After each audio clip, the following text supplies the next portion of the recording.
경과 시간이 아깝지 않을 만큼 좋은 말씀들 많이 해주셨습니다. 간략하게 오늘 특문에 참석해 주실 분들 소개를 드리고 바로 내용으로 들어보도록 하겠습니다.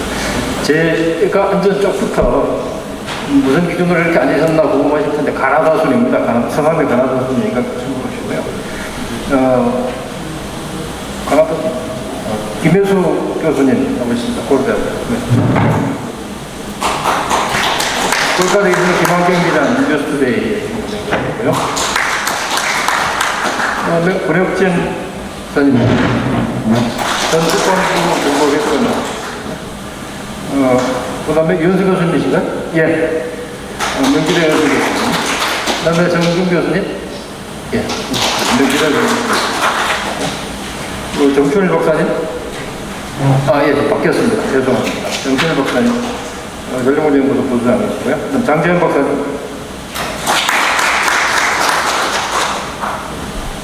조금 전까지 특히 임종현 교수님 이렇게 말씀 들어보니까 아찔아찔 이런 말씀 들을 때마다 아찔아찔한데 그런 말씀 들으면 가끔씩 그런 생각이 나는데 저도 농담 삼아 한 번씩 그런 얘기를 합니다만 이거 그 대통령을 정치하는 사람만 뽑을 게 아니고 사이버 하는 분들 대통령을 뽑아서 좀 확 좀 휘둘렀으면 좋겠다 이런 생각을 하는 것이 합니다. 근데 실제로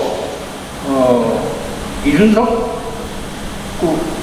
그 양반이 지금 국민의 대표로 뽑힌 컴공 정보였던 거죠. 컴퓨터공학. 좀 더 그런 시간이 가기는 가는 것 같습니다. 그런 능력들이 직접적으로 필요한 그런 과정들이 많은데 군에서도 뭐쯤은 어느 일정한 시점쯤은 과도기에 테크노크라트랄까요? 그런 개념이 좀 됐으면 어떡하실까. 이건 불필요한 얘기이긴 합니다만. 대학 앞에서 또 큰 틀에서의 말씀들 이렇게 많이 해주셨기 때문에 오늘은 지금 이 자리에서는 시간도 제한되고 해서 방사체 관련된 부분을 어떻게 보안을 강화할 수 있을 것이냐는 부분을 좁혀서 말씀을 나눠보고 이렇게 생각을 합니다. 되게 잘 아시겠지만 방산이라고 하는 것이 특히 규모가 큰 어떤 사업일수록 전체를 총괄하는 시스템 인테그레이션을 그런 업체가 있고 또 그거에 의해서 여러 가지 다양한 핵심 기술을 가지고 서포트는 협력업체 이런 구조로 되어 있는 그런 것들이 많은데 아까도 누차 얘기가 나왔습니다만 대형 프로그래머 어떤 자기가 보호할 수 있는 그런 능력을 갖추려고 애는 쓰고 있는 상황인데 중견기업 이하 이런 부분들은 여기에 대한 인력, 예산 이런 부분들이 저희가 매우 어려운 이런 것이 현실이고 혹시 또 업체의 성격으로 보더라도 C4이나 이런 쪽에 특히 컴퓨터나 이런 쪽은 많이 다뤄야 되는 이런 네트워크나 이런 걸 다뤄야 되는 데 같으면 그나마 조금 가까운 사이버 보안 가까운 생각을 많이 하고 있는데 그렇지 않은 대우조선도 아까 얘기했던 그게 한 부분이 될지는 모르겠습니다만 이런 개념이나 생각들이 많이 부족하지 않은 상황이 아니실 거고 우리 또 군에서도 여러 가지 다양하게 아까 VPN도 굉장히 취약하다고 말씀하셨는데 세션이 결정되기 전에 어떤 취약성을 이용해서 공격한다 이런 얘기도 많고 한데 또 일부 제가 알기로는 중소업체이긴 하지만 이런 데서 또 그걸 보완할 수 있는 어떤 솔루션도 내놓고 하는 이런 것들도 있는 것으로 이렇게 알고 있습니다. 근데 이제 여건은 여러 가지 다양하게 변하는데 군에서는 이제 물리적인 어떤 분리 이런 것만을 굉장히 강조하고 선호하고 있는 이런 상황. 또 지금 코로나 영향도 있습니다만 어쨌든 앞으로의 성향이나 이런 부분들이 분산되어서 뭘 처리해야 되고 또 협업이 요구되고 하는 그런 환경으로 갈 것은 꼭 코로나가 아니더라도 그럴 것이다라고 분명히 가능한 이런 사실일 것 같고요.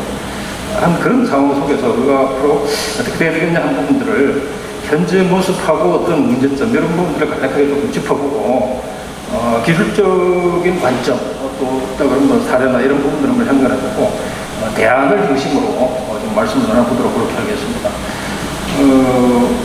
첫 번째로 누구한테 이렇게 화살이 갈까 궁금하실 텐데 우리 기자분이 아무래도 말씀을 잘 하실 것 같아서 되게 이제 특히 중소기업 중심으로 해서 그런 분들 현실태 이제 여러분들도 생각하시는 좀 말씀해 주시죠.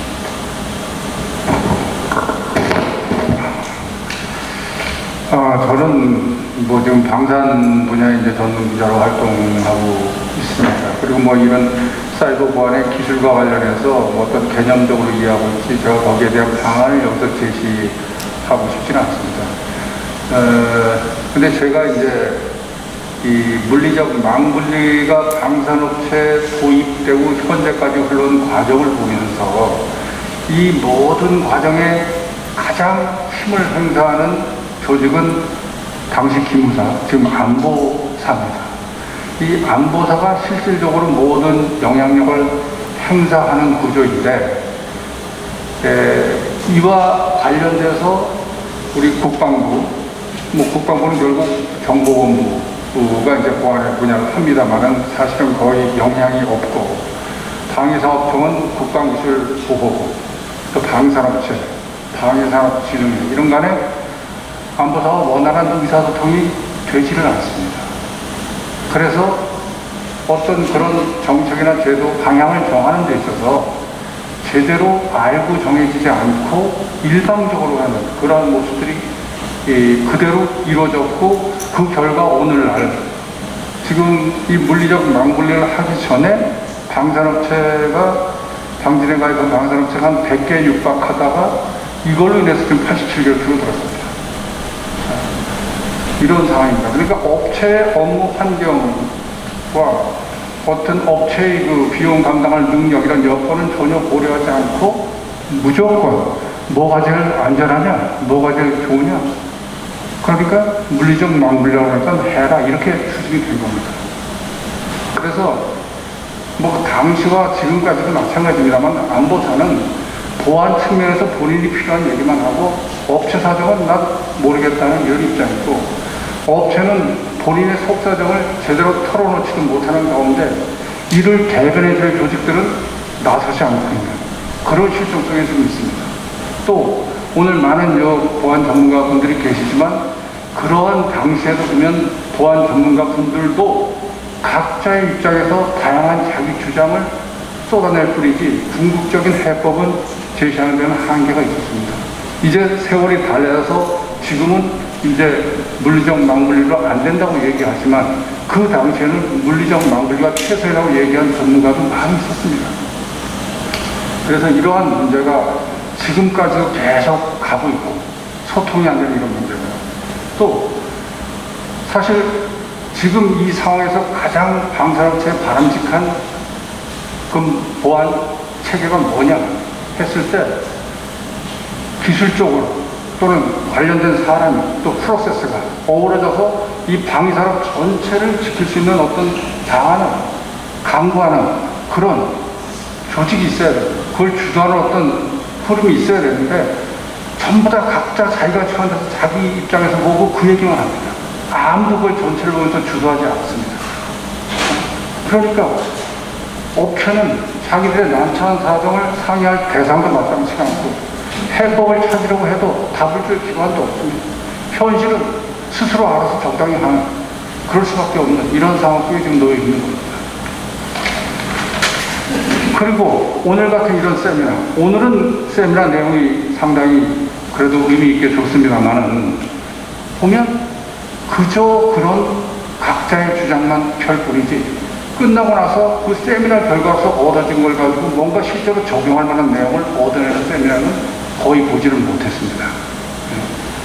그래서 지금 방산업체 입장에서 필요한 것은 체계업체 입장에서 또는 중소기업 업체 입장에서 또 그 업체의 성격이 뭐냐에 따라서 적용할 보안 방식이 뭐냐, 그리고 뭐 이미 나왔던 외부자 위협, 내부자 위협, 공급망 보안과 관련해서 우리가 과연 현재 상황에서 적용할 수 있는 정도가 업무 환경과 우리 방산업체 여건을 봤을 때 또 제도 지원을 봤을 때 어느 정도 선에서 어떻게 정하는 것이 적절하냐, 또 피해를 받으면 거기에서 보건력을 높일 수 있는 방법을 강구할 수 있느냐 없느냐, 기술과 사람이 함께 조화롭게 해서 보안을 강화할 방법이 있느냐, 뭐 이런 것을 실질적으로 따지고 토의해서 뭔가 안을 만들어 주어야 되는데 그런 걸 아무도 안 하고 있고 각자 알아서 하도록 지금 되어 있습니다.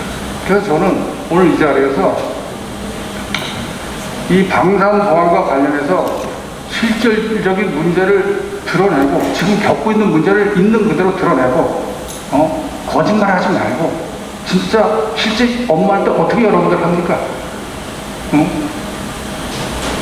자체 내에서 마음을 분리했다 하더라도 협력업체, ADD, 뭐 기관과 자료 어떤 식으로 보냅니까?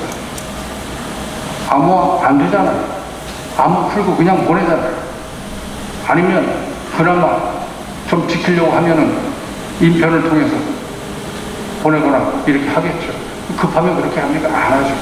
지금 하고 있는 현실에서 벌어지는 것을 있는 그대로 꺼내놓고 그 대안이 진짜 뭔지를 깊게 토의해서 이 정리된 의견을 실행하는 조직으로 연결해주는 역할을 하는 그런 조직이 필요합니다. 저는 뭐 상설위원회를 뒀으면 좋겠다고 지금 제가 이거 써왔는데, 이런 어떤 위원회 그룹이 다양한 전문가가 보기에 맞게 구성이 돼서 상설로 있으면서 이런 사안을 실질적으로 토의해서 바로 적용할 수 있는 방안까지 만들어내는 그런 조직이 있어요. 이 조직을 정부 차원에서 둔다면 제가 여러 가지를 생각해 봤을 때 방사청 국방기술보호국 산하에 두면 가장 좋을 듯한데, 현재로서는 뭐 안보상 하라고 하면 안 하니까 자기들은 피해가니까 책임질 거면, 그래서 방사청 국방기술보호국 산하에 두면 가장 좋을 듯한데 이 정부 산하에 이런 걸 두는 게 금방 되지가 않습니다.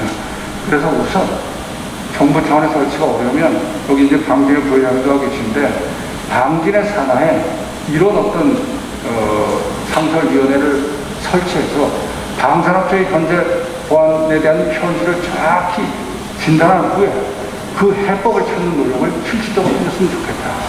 그래서 이걸 뭐 정책 제도적으로 지원할 필요가 있으면 국방보안연구소가 좀 실무적으로 지원을 하고, 또 방산보안에서 실제 요구되는 어떤 보안 시스템의 아키텍처나 이런 걸 제대로 그리려면 뭐 군 조직을 힘을 얻는다면 ADD 같은 일부 부서가 좀 할 수 있을지 모르겠는데, 정국이 안 된다면 뭐 민간의 전문 그룹을 또 해서 이걸 힘적으로 바꿀 수밖에 없어요. 그래서 그런 것들을 그리고, 그래서 거기서 뭔가 안이 나와야 됩니다.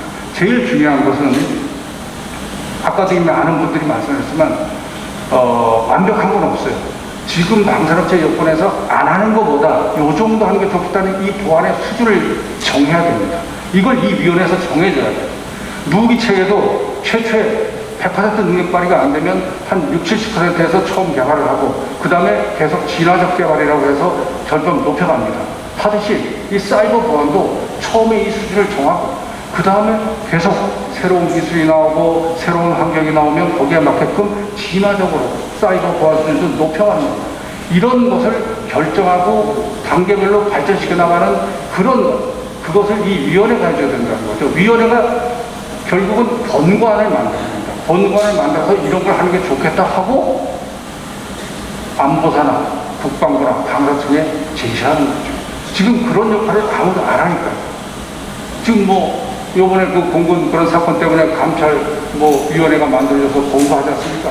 그러듯이 이런 위원회를 하나 만들어서 실질적으로 지금 방산업체가 겪고 있는 보안의 문제를 하나하나 여기서 다루면서 그 답을 내주는 그런 역할을 하는 조직이 있어야 된다는 거예요. 현재로서는 가장 빨리 하려면 방진의 산하에다가 이 상설위원회를 두는 게 가장 현실적인 방법이라고 생각을 합니다. 그리고 이와 같은 노력을 한 것을 이런 세미나를 통해서 실질적으로 얼마나 발전했고 얼마나 개선됐는지를 여기서 다시 진단을 하고 또 새로운 소요가 나온 걸 여기서 다시 제기해서 거기서 또 다루고 이렇게 계속 피드백을 해 나가는 겁니다. 이렇게 하면 발전이 있을 수가 있어요. 그런데 이러지 않으면 맨날 필요한 이거 10년 전이나 지금이랑 다 비슷한 얘기하고 있습니다. 그리고 발전은 하나도 이루어지지 않아요. 업체 보안 담당자들만 아주 죽을 고생을 하고 방산업체 CEO들 보안 이거 투자라고 생각 안 합니다. 비용이라고 생각하죠. 아무리 외쳐내봐야 안 됩니다. 그게 될 것 같았으면 벌써 됐죠. 그래서 저는 지금 방사청이 이거 망분리 할 때도 사업 있으면 거기다 원가 보전해 주겠다고 그러는데 그럼 사업 없는 업체는 그럼 어떡합니까? 원가 보전 못 받잖아요. 그건 제도가 아닙니다. 지원이 아닙니다. 하려면 전체적으로 해줘요. 보안 취약점 진단한다는데 몇 개 업체만 시범적으로 하겠다. 그럼 그 몇 개 업체만 공격받습니까? 전체가 다 공격받습니다. 이런 그냥 흉내만 내는 이런 식의 방식으로는 이 사이버 보안 안 됩니다. 그래서 일단 현실을 정확히 알아야 돼요. 여기 계신 분들도 현실을 정확히 모릅니다. 지금 벌어지고 있는 현실을. 이 현실은 누가 제일 잘 아느냐?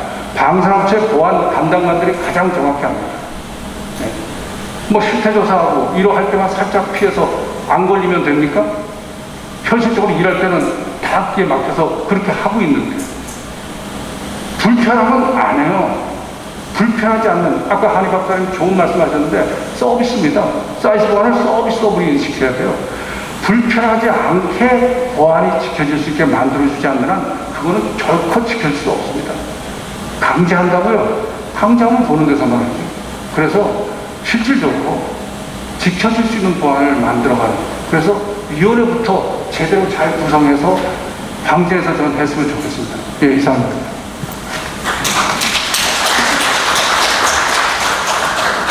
네, 감사합니다.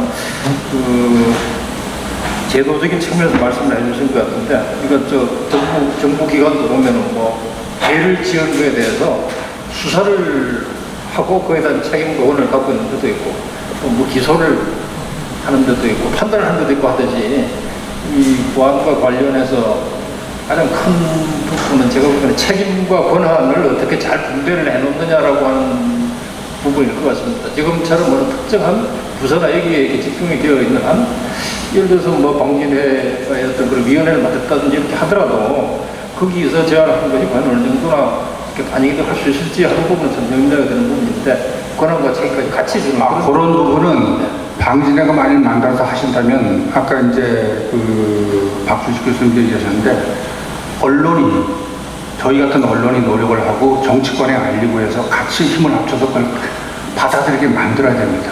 그거는 지속적으로 하면 됩니다. 저는 충분히 할 수 있다고 생각합니다. 그래서 그런 것이 실질적으로 움직임만 있으면 알려서 언론과 정치를 활용해서 하게 만드는 것은 가능하리라고. 예, 혹시 또 다른 의견이 있으시죠? 예, 장박사님.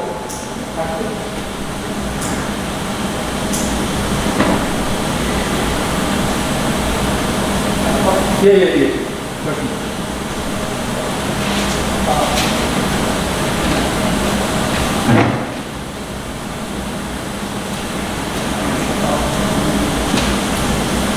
마이크가 안 나오네.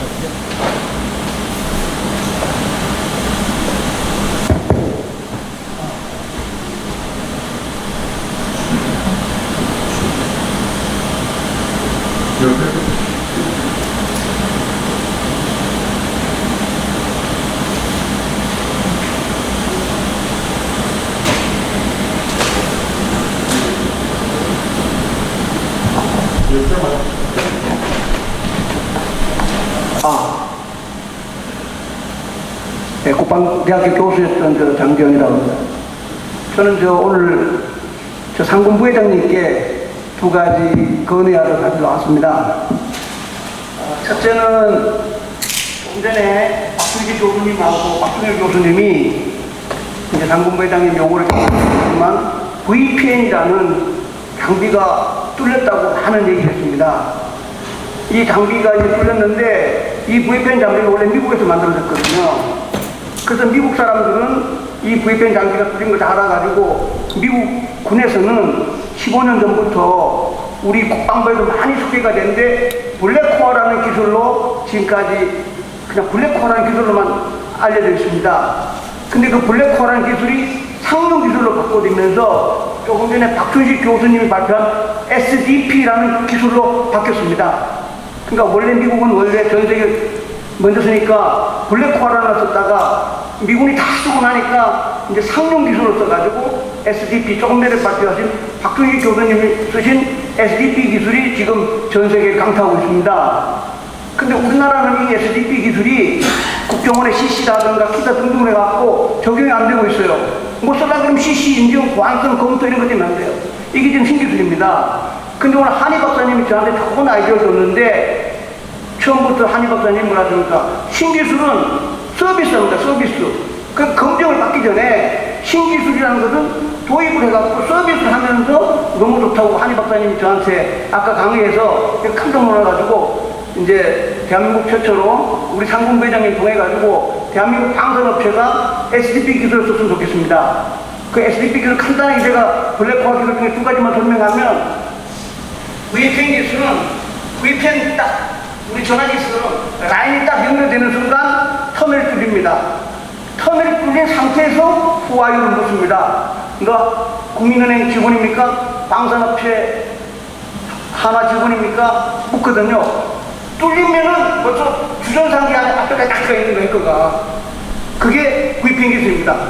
먼저 뚫은 다음에 LIG 직원이 하는 분이 이게 VPN 기술입니다. 미국에 지금 박근혜님 말씀한 SDP 기술 뭐냐? 너 지금 하나 직원이야? 먼저 묻습니다. 먼저 묻고 난 다음에 뚫리는 거예요. 얼마나 좋은 기술입니까? 그 미국은 벌써 15년, 20년 만든 거예요. 이게 SDP 기술 첫째고, 두 번째는 당연히 부회장이 계시지만 가장 무서운 게 뭡니까? 요새 지금 개발한다는 현무5, 요새 방송 많은데 설계도면 가져가는 겁니다. 설계도면. 중국이 가장 노리는 것도 아니겠습니까? 설계도면 막는 기술이 바로 지금 박순기 교수님 말씀하신 SDP 기술입니다. 해커가 딱 들어왔어. VPN까지 앞에 왔어. 그 VPN 앞에 들어와서 설계도면까지 가는데 해커들 보면 보통 한 3개월, 한 1년 걸립니다.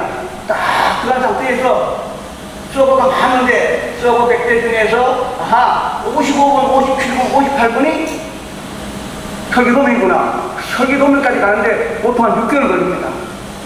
6개월 딱 걸려가서 그런 상태로 설계도 다 가져가는 거예요. 천천히. 근데 SDP 기술은 뭐냐 하면 스텔스 기능입니다. 스텔스 기능.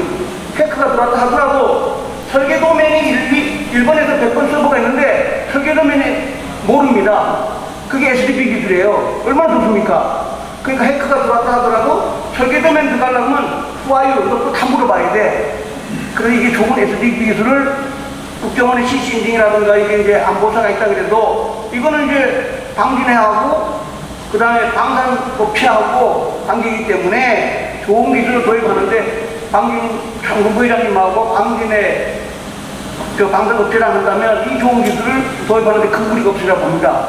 이 좋은 기술을 기무사가 보든 방사청이 보든 모두 뭐라겠으면 좋은 기술 쓴다는데 우리 도면 방지하는데 그게 1번 하고 그렇게 되면 이제 돈에 관련해서는 방사청 협조하면 될 거고 그 다음 두 번째 기술은 아까 사실은 박동희 교수님하고 파이널이 저랑 비슷한데 아까 박동희 교수님이 사이버 원 플랫폼 작성하는 게 좋겠다고 아까 박동희 교수님 말씀하셨는데 저랑 비슷하게 생각합니다. 저는 6년 전에 방산업체를 한 10군데 다녔습니다. 저 마산 창원에 가면 1년에 매출 100억 200억밖에 안 돼요. 망굴 하는데 PC 5대랍니다. 그 PC 5대에다가 기무사에서 갖다 놓은 PC 5대 다 써야 돼요. 그럼 이제 900 맞다니까 생각하고 그 PC 5대에다가 기무사가 하라더니 사장님은 공안에 꽂아도 몰라. 관심도 없어. 매출 올려가지고 직원도 월급 주는데 그런데도 기무사에서 24시간 모니터링 하라 그러지 설치하라 그러지 못하겠다는 겁니다. 실제로 방송을 다녀보면은 그래서 생각한 게 지금 현재 박준호 교수님도 똑같은 생각인데 제가 말하는 거는 아까 한혜교 박사님 말씀하신 대로 보안 서비스 개념입니다. 전체 그러면 우리가 서구시내에다가 어디다 센터를 놓고 우리 이제 상원시입니다. 쉽게 말하면 상원시 같은 걸 놓고 24시간 365일 동안 하루에 8시간씩 곱하기 3회씩 해가지고 방산업체에다가 아까 한희 교수님 말씀하신 그냥 서비스 해주는 겁니다. 방산사진도 보안에 관심도 없고 잘 몰라요. AI가 뭔지도 모르고 전혀 몰라. 그러니까 아까 많은 그러니까 전문가 집단이 돼가지고 우리 이제 서비스 해주는 서비스. 그 방산사장님은 신경 살짝 안 쓰게 그럼 서비스를 잘 해줘가지고 AI 들어가서 이런 기술 들어가는 서비스 해줘가지고 그분들한테 서비스 받는 거고 그 다음에 이게 그 다음 업체 사장님 간다면 우리 이제 방진사장 의장 말씀했지만 전부 다 우리나라 중소기업에서도 많이 지원해 주는 거 있거든요. 한 달에 월 30만원, 50만원 다 그러면 국민세금으로 한 반씩 보조해 줍니다. 보조해 줘가지고 되거든요. 그래서 제 개인적으로는 이제 신기술도 빨리빨리 방송업체 도용하고 그 지금 현무 파이브 보면 나오면 안 되니까 그 다음에 24시간 365일 모니터링인데 그 아이디어는 아까 사이버 보안 플랫폼 똑같은 겁니다. 그 전체 기술에다가 우리가 좋은 기술 만들어 놓고 이 기술을 방산업체 전체에다가 이렇게 서비스 해주는 게 어떻게 하는데 제 개인적으로는 이거는 이제 기무사와 방사청은 그냥 구경 쳐다보고 의견만 내는 거고 방진의 사람 좋을 것 같고, 그래서 하나만 더 말씀드리겠습니다. 지금 코로나 사태 아닙니까? 제가 이제 저 창원에 있는 우리 협회 회원회 사장이에요. 그리고 방진에 부회장 전화하죠. 아, 부회장, 예, 오랜만인데, 코로나 걸려가지고 우리 직원들 집에서 재테크 해야 되는데 해도 될까요? 안 될까요? 이렇게 딱 질문하게 되면 대한민국의 누구도 예스 노를 못합니다. 방금 회장 어떻게 협회인데 받았으면 잠깐만 토스 우리 그 안보사에 물어봐가지고 집에서 VPN을 연결하든 VDID를 연결하든 집에서 그냥 코로나 걸렸으니까 이게 다 돈인데 재테크를 해먹어야 되는데 대한민국에서 예스 노 할 사람이 아무도 없습니다. 규정도 없고 룰도 없고 그럼 뭐 안보사도 누가 과연 예스노 할 겁니까? 만약에 관사 아까처럼 VPN 뚫리면 사고가 날 수도 있는데 그 예스를 못한다는 겁니다. 환경 자체가. 그렇기 때문에 아까처럼 아까 박동일 교수님처럼 비슷한데 이게 플랫폼을 작성하고 시뮬레이션 모니터링을 하게 되면 여기서 전체 회의도 많이 하지만 오케이 연결하시오. 왜냐하면 모니터링하면 다 쳐다보이고 로고로 다 남고 이 상황을 바로 교체할 수 있으니까 그런 측면에서 과감하게 상금 부회장님께 죄송합니다만 이제 제 의견을 드리겠습니다. 감사합니다. 네, 감사합니다. 제가 좀, 예. 제가 그 말씀드릴까요? 예. 저쪽에서부터 순서로 오는 거로 생각을 했는데 그게 아니라 이제 자유롭게 하는 것 같은데 다들 보니까 이제 기술을 하시는 분들이고 또 교수님들이고 뭐 이런 입장인데 저는 뭐 군 평생에 그 전략과 기획밖에 안 했고요. 기술하는 사람이 아니거든요. 그리고 또 저는 뭐 실제로 그 방산업체에 근무한 경험을 저는 가지고 있습니다. 우리 방산업체라고 하면 똑같지가 않고 방산을 전문으로 하는 회사는 우리나라에 별로 없죠. 그 대표적인 게 이제 한화 시스템, 옛날에 삼성 칼레스, 그 다음에 LG 넥슨 하고 뭐 한화 디펜스 뭐 이런 입장이고 나머지 뭐 현대 롯데미나 이런 데는 사실은 방산의 비중이 상당히 적어요. 그래서 방산업체를 똑같이 그 분류를 해서 그냥 이렇게 도매금으로 묶어가지고 얘기하면 거기에 환경에 맞지 않아요. 왜냐하면 민수가 90%고 방산은 10%인데 거기다가 방산 입장에서 이거 해라 저거 하면 이 방산업체의 특성이 돈이 안 되잖아요. 어느 그룹에서 방산업체 가지고 있는 방산업체에 근무하는 사람들은 성과가 거의 없어요. 정부에서 방산업체한테 이렇게 여유있게 돈을 주지 않아요. 원가 검증하고 뭐 이래서 겨우 뭐 몇 프로 얹어주는 거거든요. 뭐 그렇게 해서 방산업체가 사실 그렇게 부유하지가 않은데 거기다가 뭐 이런 거 저런 거를 막 요구를 하면 우리 아까 말씀하셨지 안 하죠. 돈이 없는데 뭐 어떨 때는 뭐 적자가 나가지고 인건비를 줄여야 될 판에 뭐 이런 거로 위해서 뭘 한다. 그러니까 우리가 되게 이제 제가 보면 저도 뭐 갑의 위치에서 근무했습니다만은 을에 가서 보면 생각이 달라요. 갑에서는 규제하는 거를 계속 만들어내고 뭔가 시키기만 하고요.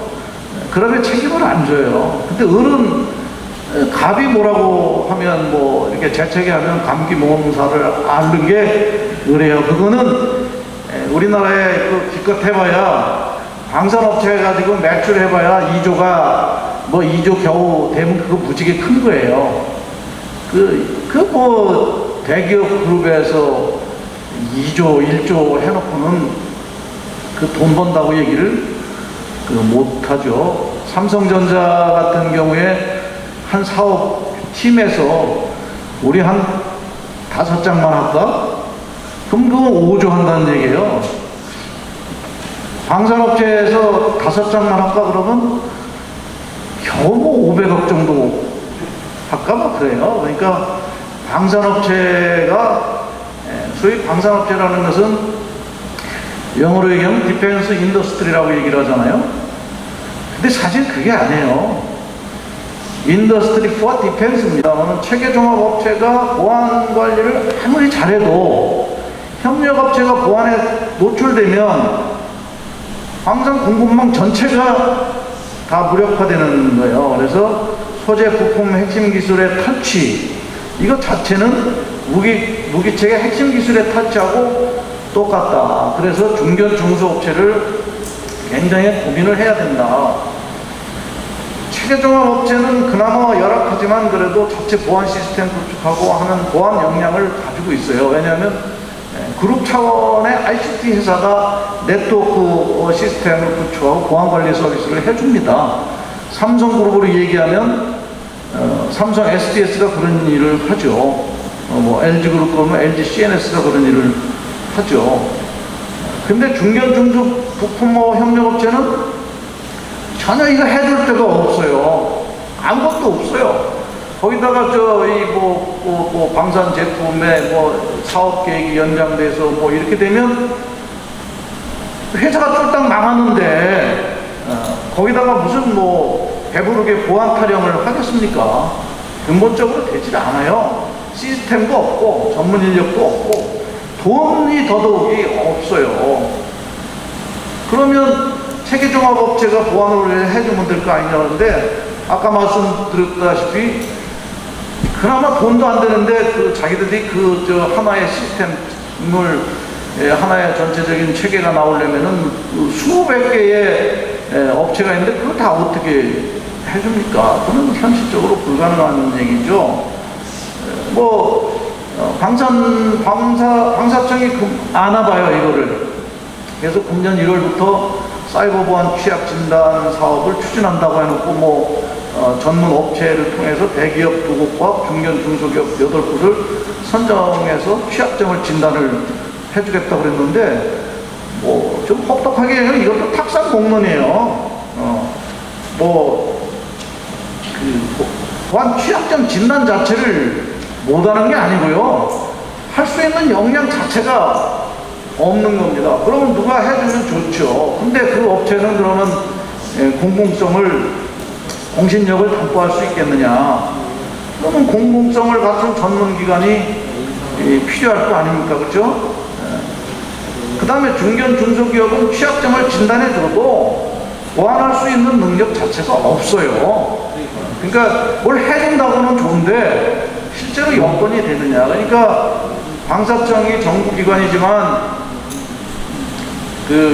방사청이 실제로 죄송합니다만 현장감이 없어요. 밥에 위치에 앉아있으면 의뢰 위치에 있는 사람들 늘 배부르게 따뜻하게 먹고 사는 거로 생각을 하거든요. 근데 그렇지 않아요. 가서 방사청 직원들이 필요하면 가서 한 달만 가서 근무해와요. 얼마나 치열하게 살고 있는지. 그거 안 해보니까 방산업체는 땅 짓고 헤엄친다 이런 얘기들을 누라고 어떻게 하면 원가를 철저하게 검증해서 거기다가 얼마. 그러니까 원가 절감을 해도 우리 방진희 부회장님 계시지만 원가 절감을 안 합니다. 왜냐하면 원가 절감하면은 원가가 줄어들 거 아니에요. 거기다가 마진도 치잖아요. 또 원가 절감하면 매출이 줄어버리는데 뭐하러 원가 절감을 합니까? 근데 원가 절감을 안 하는 기업은 혁신하는 기업이 아니에요. 그러니까 방산업체는 거꾸로 가야 돼요. 원가를 자꾸 이렇게 더 많이 들어가 그래야 이게 분모가 커져요.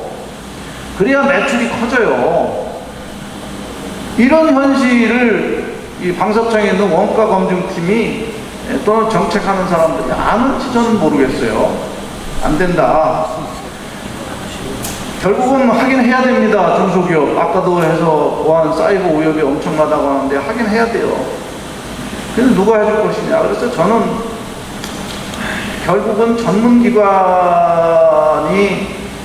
이 대기업 말고 중견기업은 각자가 하라 소리는 못하고 전문기관을 하나 지정을 해서 운영을 할 필요도 있지 않겠느냐. 그래서 방산업체 사이버 보안을 위해서는 세 가지의 인식을 해야 되는데 지금 이제 어떤 상황인가, 즉 무엇이 문제인가. 그래서 현실상을 진단하고 문제의 본질, 지금 말씀드린 대로 그걸 알고 그럼 어디로 가야 되느냐 목표와 방향성을 설정을 하고 해충과제를 식별을 하고, 그리고 나서 그러면 누가 어떻게 할 것이냐, 컨트롤 타워도 필요하고 보안관리 서비스 제공 주체, 방산 기업, 정부 공유 및 협의 메커니즘 같은 것이 다 필요하다, 이렇게 도와주고요. 그래서 저는 이 중견 중소 방산업체의 그 사이버 보안 관리 서비스를 제공하는, 뭐 서비스 말씀하셨는데 서비스를 제공할 수 있는 그런 공적 법인체를 지정을 해서 운영을 했으면 좋겠다. 보안의 특성상 순수 사기업은 공공성과 신뢰성을 확보하는 것이 상당히 어렵다. 왜냐하면 그렇게 해서 또 이제 이 서비스 지정하는데도 먹고 살아야 될 거 아닙니까? 그러면 이거 해갖고 돈 많이 버는 것도 아닌데 결국은 이윤 쪽으로 공공성보다는 이윤에 치중, 기업이라는 것은 이윤에 치중할 수밖에 없어요. 기업은 이윤을 갖고 사는 데지 뭐 자선 봉사단체가 아니거든요. 그래서 공공성을 가지고 있는, 그래서 수익성 사업을 지향하고 공공성과 책임성을 강화를 하려면 어떤 공적 법인체 뭐 이거를 하나 지정을 해서 거기다가 좀 방사청과 국방부에서 또는 뭐 사이버 산업 뭐 이런 데서 좀 예산 지원을 좀 해서 일을 잘 할 수 있도록 거기서 기반을 갖추는 게 좋겠다. 그래서 정기적 보안 점검도 이제 거기서 하고 보안 대책의 컨설팅도 해주고 보안 시스템을 구축을 하는 것을 지도도 해주고 보안 전문 교육 프로그램도 운영을 하고, 특히 중요한 것은 보안 전문 인력을 길러가지고 자체적으로 기업 자체적으로 보안 전문 인력 길러라라고 하는 것은 또 안 되는 얘기잖아요. 그러니까 이런 지정한 업체에서 보안 전문 인력을 길러가지고 아까 뭐 어느 분이 말씀하셨는데 가서 뭐 관제에 행정 업무나 시키지 말고 그런 친구들 잘 이렇게 해서 훈련을 시켜서 그런 인력들을 중견 중소기업에 이렇게 파견해주는 그런 식으로 하면 뭐 나름대로 또 고용 창출도 되지 않겠느냐. 해주면 이쪽에서 정부에서 뭐 한 40% 공급 주고 너들도 혜택 받으니 60%는 니들이 좀 해라. 수혜자 분담 원칙에 의해서 뭐 이렇게 하면 기업도 상당히 부담을 덜지 않겠냐. 그 다음에 누군가가 아까 말씀하셨는데 이 방산 사이버 보안 관리 전문 협의체를 구성해서 운영할 필요가 있다. 왜냐하면 이 정보도 공유를 하고 보안 관리를 어떻게 할 것인지도 아까 말씀하셨듯이 계속 시시각각으로 변하는데 그런 정보를 알 수도 없잖아요. 그런 것들은 어떤 협의회를 통해서 하는데 그게는 뭐 국방부, 방사청, 사이버사령부, 방산업체, 대학 교수, 연기관 전문가 뭐 이런 분들이 하나의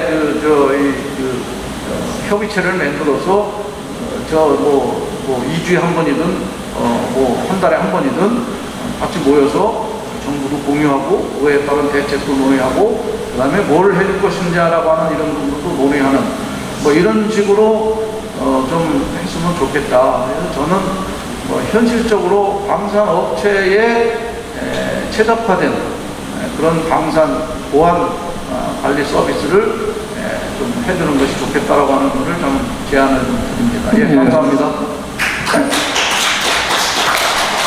관련 기관들이 하신 말씀이 조금 많으신 것 같습니다. 예, 다음. 예, 장영민입니다. 진행하면서 조금 주제가 약간 좀 너무 커진 것 같습니다.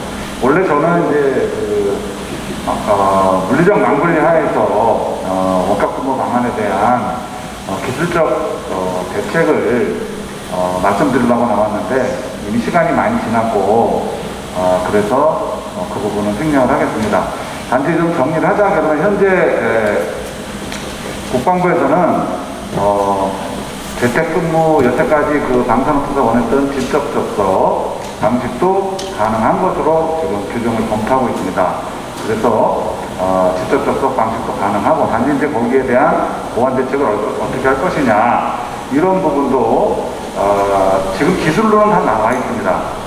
간접 접속 방식, 직접 접속 방식, 간접 접속에서도 VDI 방식 이렇게 다 마련되어 있습니다. 단지 제가 말씀드리고 싶은 거는 우리 이제 방산업체 의견을 지금 수렴 중에 있는 것으로 알고 있고요. 근데 여기 그림이 좀 나오는데 그냥 시간 있어서 바로 진행을 하겠습니다. 저희가 현재 국정원의 그 재택근무 그 가이드라인은 VDI 방식을 사용하고 중간에 문서 중앙화 시스템을 통해서 물리적 망불리와 인터넷망 사이에서 VDI를 통해서 간접 접속으로 하는 것을 기본 원칙으로 하고 있습니다. 그런데 저희가 그런 시스템을 개발해서 지금 운영 중에 있는데요. 외교부 산하의 모 단체에서 VDI 방식으로 재택근무 시스템을 500명 단위 구축을 했습니다. 근데 그때 예산이 25억이 좀 더 들었습니다. 보안상으로는 VDI 시스템을 통한 가상화 간접 접속 방식이 가장 우수합니다. 그러나 아까 사례에서 말씀드렸다시피 돈이 많이 듭니다. 직접 접속은 가장 돈이 안 들고 근무하기에는 제일 좋은 방식인데 그것도 이제 보안에 제일 문제가 있고요.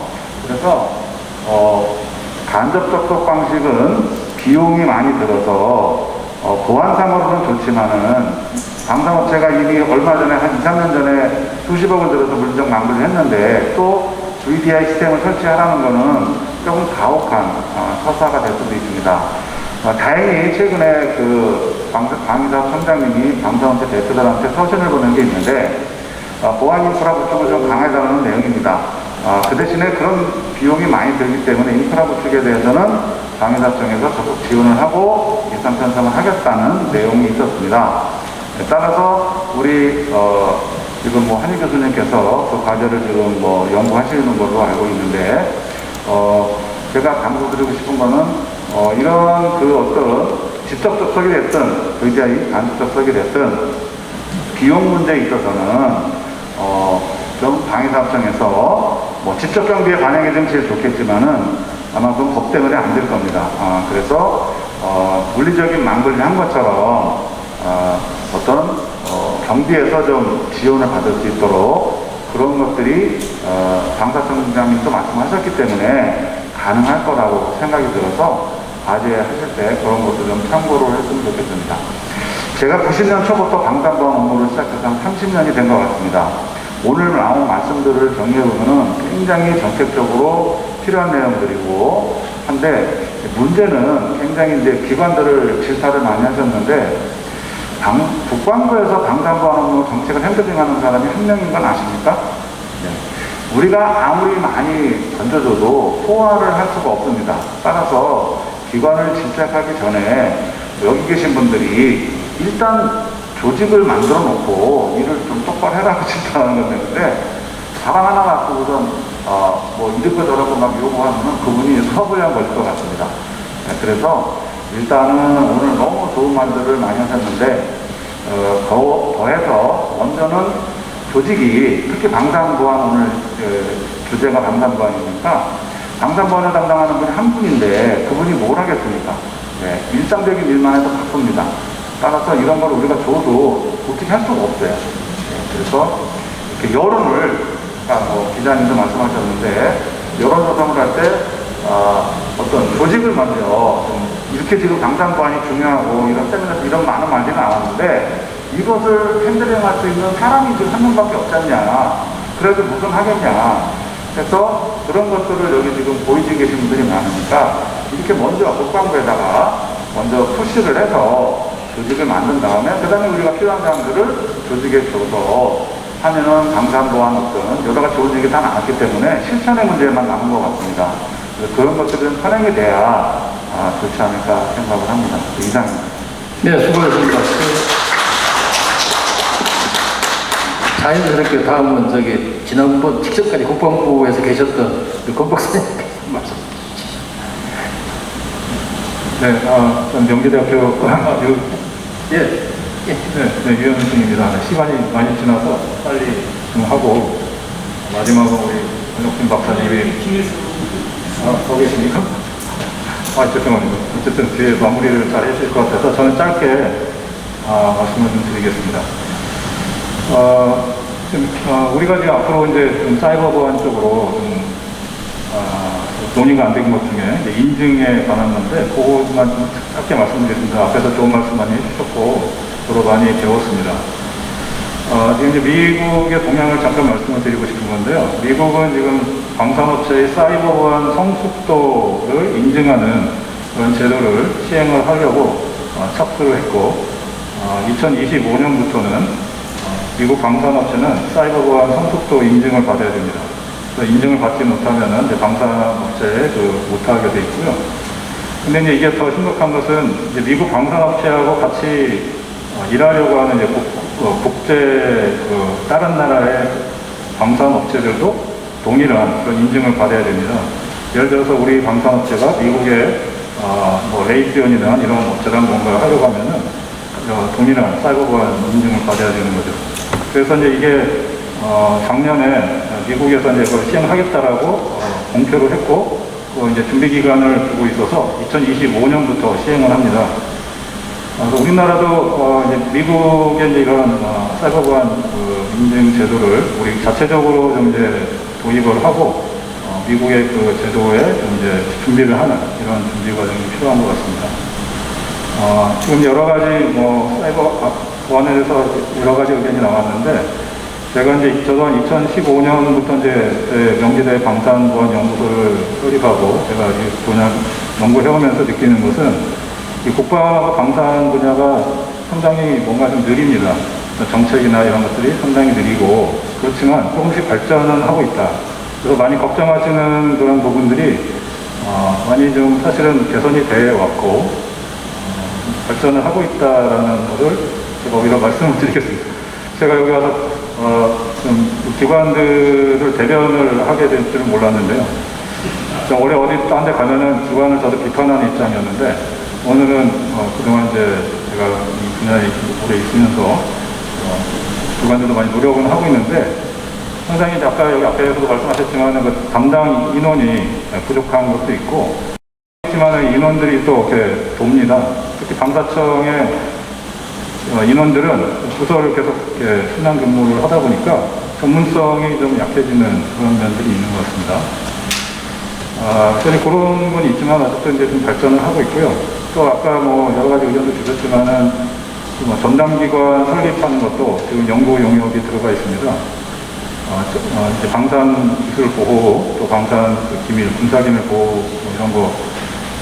어쨌든 이제 전담기관이 이제 설립을 하기 위해서 좀 준비 중에 있고요. 용역 분수가 있고, 아마 군의 출연기관으로 하나 지정을 하기 위해서 그런 방향으로 되어 있는데, 이 전담기관의 역할이 아직은, 좀 정리가 잘 안 돼 있는 상황인데, 지금 현재는, 지금 기술의 판정, 우리가 보호해야 할 방산기술을 어떤 걸 보호할 거냐는 판정의 업무, 그리고 아까 교육도 지금 계속 방사청에서 다른 기관에 위탁을 주고 있는데 보안 교육에 대한 것을 전담기관이 이제 하도록 할 것이고요. 또 일종의 보안 감사인데 실태조사라는 게 있습니다. 실태조사는 너무 중요한데 여기는 사이버 보안 그것도 포함이 되어 있습니다. 실태조사에. 실태조사도 이 전담기관이 하는 걸로 이제 방향을 잡히고 있는데 이런 것들 위에도 이제 사이버 보안 그 업무를 지원하는 거 이런 역할도 이 전담기관에 좀 포함을 하는 것이 좋을 것 같고 아까 말씀드린 인증제도라든가 이런 것도 이 전담기관이 앞으로 담당할 수도 있지 않을까 하는 그런 생각을 합니다. 아직은 이제 연구 중이라서 그런 게 방향이 잡히면은 좀 더 발전해 나가지 않을까 이런 정도로 말씀을 제가 드리고 싶습니다. 제가 기관에서 나온 디펜스가 되는데 네, 시간이 없기 때문에 여기까지만 말씀을 드리도록 하겠습니다.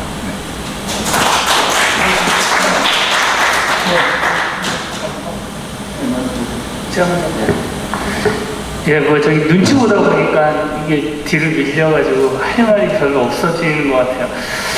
우선 한번 이런 생각을 한번 했습니다. 오늘 방산업체에 대한 사이버 보안 환경개선 세미나다. 왜 그럼 방산으로 이렇게 얘기를 할까?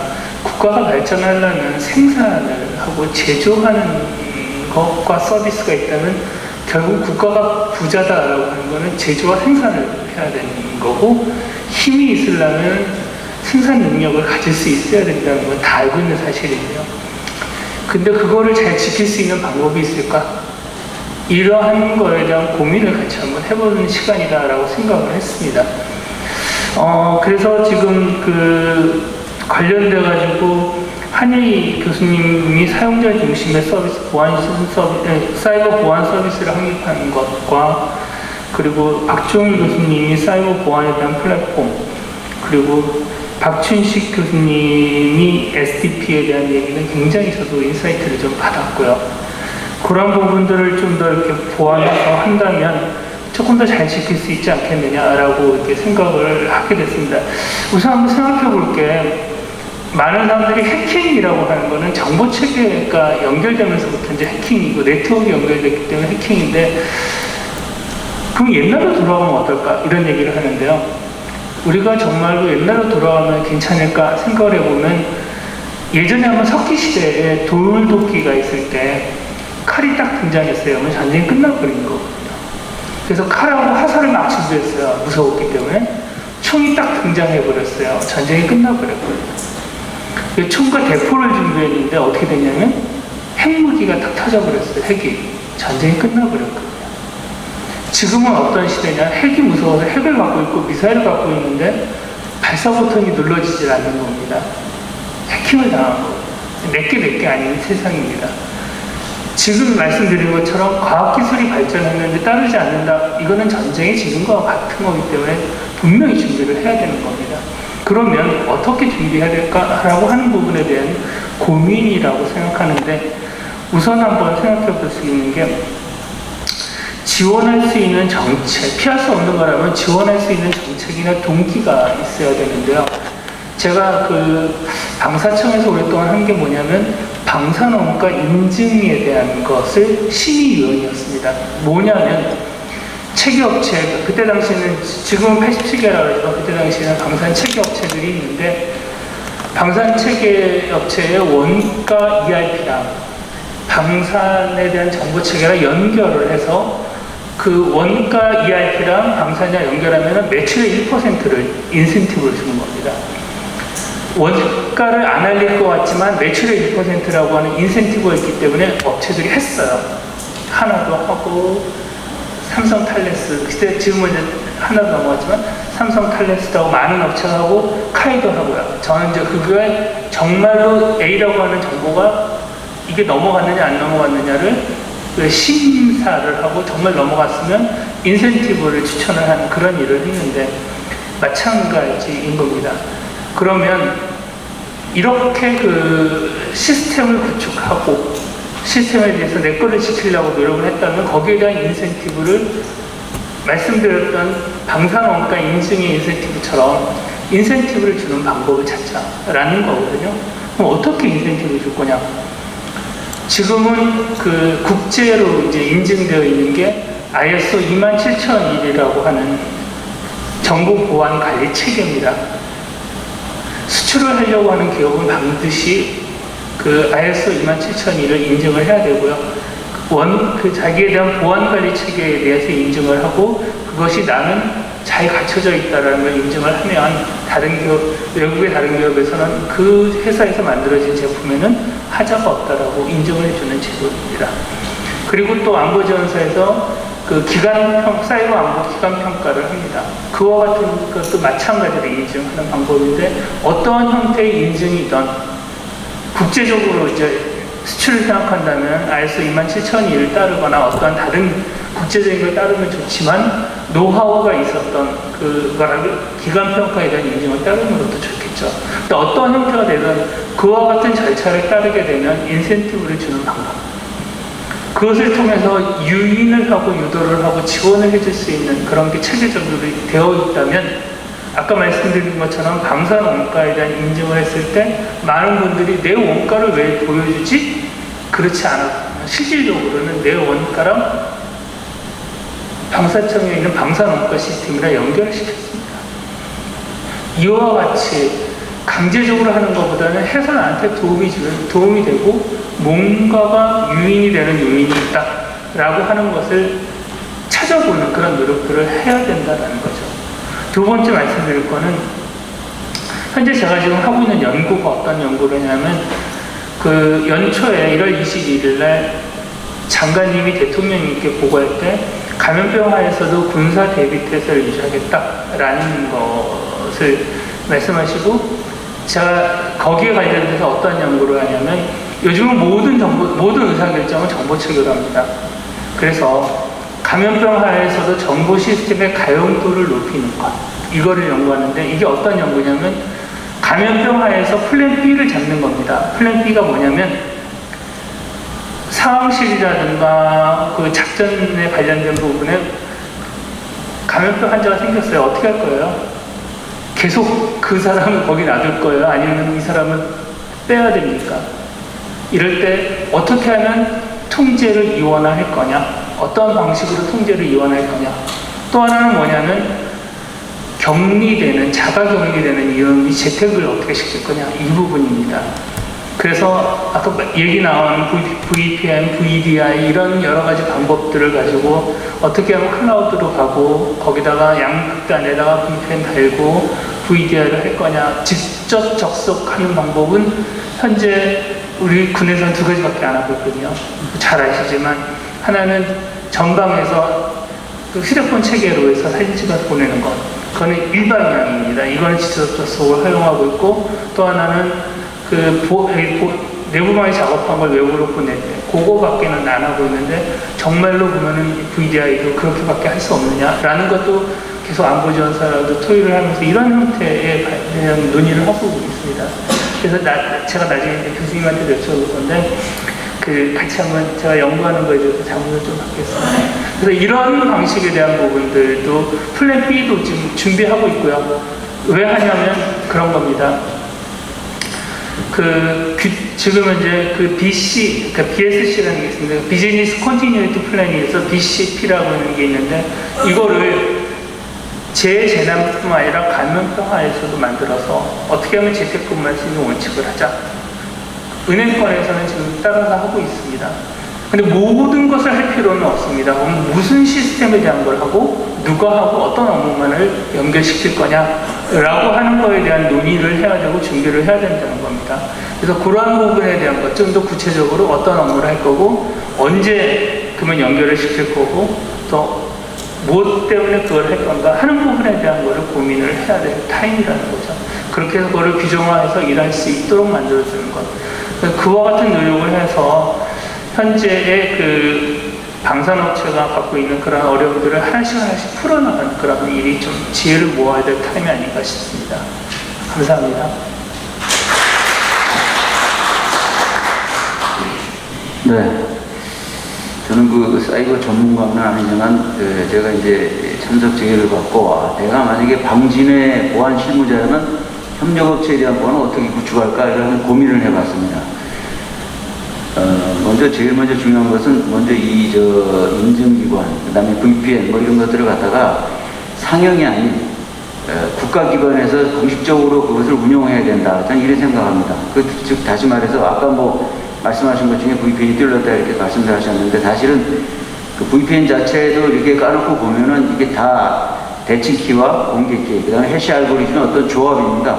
그러다 보니까 이게 브루트 폴스에 좀 취약하지 않게 하려면 그 암호 비도를 알고리즘을 높여서 적극적으로 적용을 하고 그 다음에 이제 최초 인증 단계에서부터 방사청이나 국방부에서 그것을 운용을 하면서 이러한 협력업체들이 PC와 단말기를 본인이 직접 갖고 와서 인증을 받게 하고 그 다음에 이제 키 분배 체계도 커브러스 5 같은 게 있지만 그것을 좀 더 강력한 키 분배 체계를 가져가고 그 다음에 VPN 자체도 이것을 갖다가 어떻게 하면 강력한 예를 들어서 지금 공개키 같으면은 RSA 1024비트 이상을 적용한다든가 또 대칭키 같으면 AS256 그 다음에 해시 함수 같으면 SH 버전 2 이런 정도로 좀 속도가 느리겠지만 강력하게 적용을 한다면 여러 가지 보안성을 강화시킬 수 있다라고 생각을 합니다. 또 이러한 시스템, 즉 등록하고 이것을 PC에 반드시 적용해야 되는 것을 국가기관의 어떤 제도나 법령이나 이런 의무적인 조항으로 넣어버린다면은 많이 이것이 좀 보안의 강화성에 도움이 되지 않을까 이런 생각을 좀 말씀을 드립니다. 이상입니다. 수고하셨습니다. 얘기. 그다음에 국방부의 채널 및 담당 역량을 좀 강화했으면 좋겠다. 중소업체의 환경을 고려해서 협의체를 구축하고 또 보안 유지를 위해서 프레임워크를 구축했으면 좋겠다. 인증을 통한 인센티브 이런 여러 가지 얘기들이 나왔습니다. 시간이 조금 아쉬운 부분은 시간이 조금 많으면 사람들에 대해서 이렇게 논의를 하면 참 재미도 있을 것 같고 실질적인 많은 얘기가 될 것 같은데 뭐 항상 다음 기회로 미뤄야 되지 않겠습니다. 참여해 주신 분들 감사드리고 경청해 주셔서 고맙습니다. 이상, 고맙습니다.